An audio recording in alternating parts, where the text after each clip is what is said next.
Well, we're going to finish with more comedy for you because over on Apple TV Plus, we have a second season for Platonic.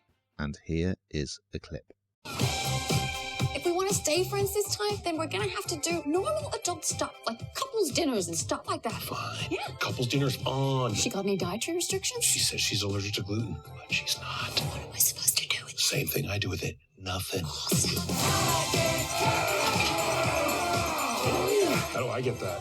I only eat chicken. Oh, I only eat pizza. Right. This is another one. You know what? I was crying with laughter. It takes quite a lot to make me cry with laughter, but this really did just tickle my funny bone. Seth Rogan just delivers the best lines anyway. So Seth Rogan, if you haven't seen the first season, you don't need to watch it, but you might as well because it's really good. This is the second outing and there are 10 episodes in this run. And so Seth Rogen plays the part of Will, and his upcoming marriage is putting it's causing trouble for his relationship with his best friend, who happens to be a woman. And that doesn't happen that often, does it? Where you've got two sort of heterosexual people, just you and I, that's it.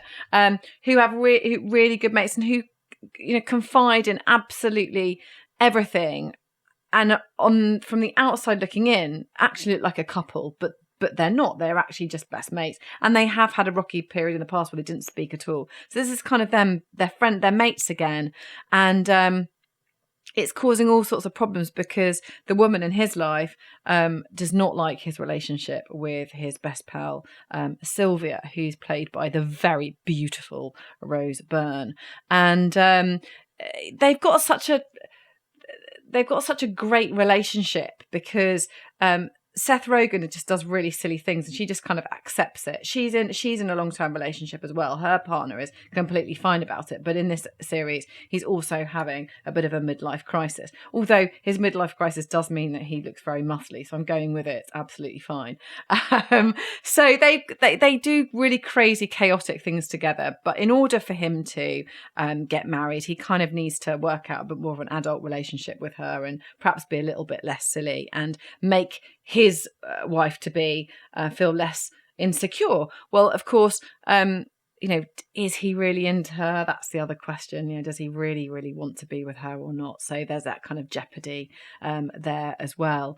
But it's a lovely tale, and it's just there's some real kind of slapstick humor in there, and it's a lot of screeching. And there's one bit I actually think this might even be in the trailer, but it is particularly funny. It's when he swings the golf club and he hits the ball and it hits his father-in-law to be right in the eye, and I don't know why that's so funny, but it is just so funny. And they're like crying for help and they've got the golf buggy. I mean, it's a bit gruesome actually, there's blood everywhere, but it's just very, very funny. But it does have jeopardy, it does have real relationships, and it's it's good fun. Really like it. What do you think, Ian?